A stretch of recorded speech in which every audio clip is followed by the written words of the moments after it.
مرحبا، كيفكن؟ اليوم كنت كتير معجوقة وما قدرت صور لكم، فحبيت أعملكن هذا الفيديو القصير بما إني برا.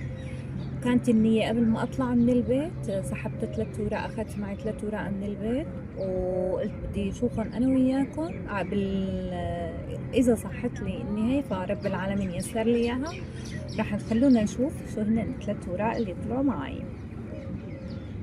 أوراق كتير حلوة.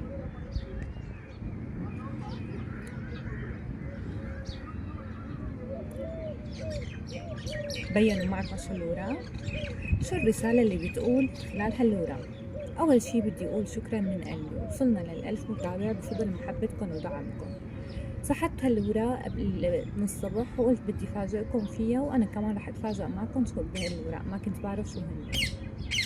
طلع لي ملك العملات وملكة العملات، وكأنه الطاقة عم تقول إنه في استقرار ووفرة وناس واقفة معي بمحبة حقيقية. أما خمسة عملات فعم تذكرني إنه حتى لو مرينا بفترات صعبة، وجودكن هون هو اللي عم يعوض ويدفي الطريق.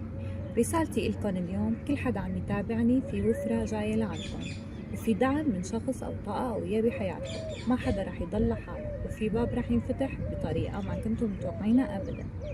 شكرا لأنكم جزء من هالرحلة، ومن قلبي لإلكن الجاية أحلى.